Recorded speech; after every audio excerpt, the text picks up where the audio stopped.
Tonight, Republican lawmakers telling the Obama administration not so fast. Now, you'll remember, over the July 4th holiday weekend, HHS releasing more than 600 pages of Obamacare regulations and slipped in among them a rule that the government would not have to verify if all applicants truly qualify for taxpayer-funded subsidies.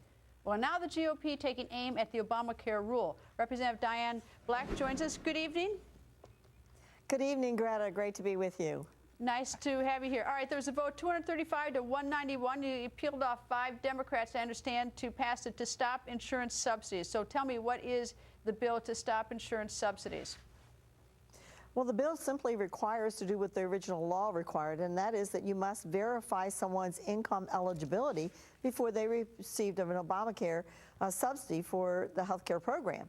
And it simply holds the administration accountable so that the American taxpayer is not defrauded with people getting on the system and getting a subsidy that they don't deserve.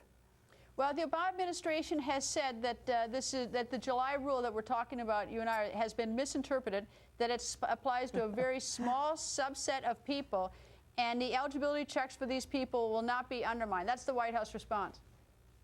Well, that is that we're supposed to trust this administration when they just willy-nilly decide where they're going to abide by the law. By the way, this was their own law. It was one of the salient features of the Patient Affordability Act. And now we have them saying that, oh, by the way, in this clandestine rule that came out over July the 4th, we're not going to abide by the law. There's self-attestation.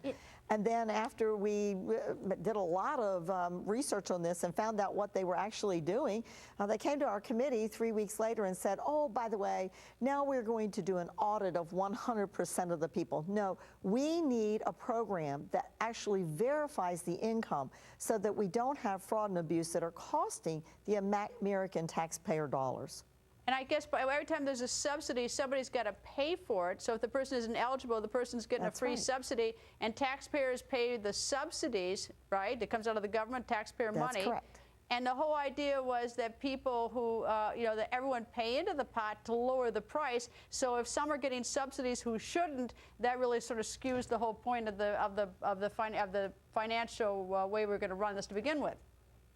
It does, and as Chairman Kevin Brady said today, what are we just going to have a pinky promise on this? We don't have rules that are written.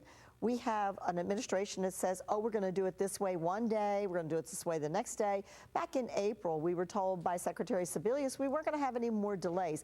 Well, you know, this is one they should have delayed. When they found out, as they said in the rule back in July, that they were unable to do this because the systems were not ready, they should have delayed it until the systems were ready. We cannot afford to have this much fraud and abuse out there. Some estimates up to $25 billion, over $250 billion in a 10-year period. We just can't do that to the American taxpayer.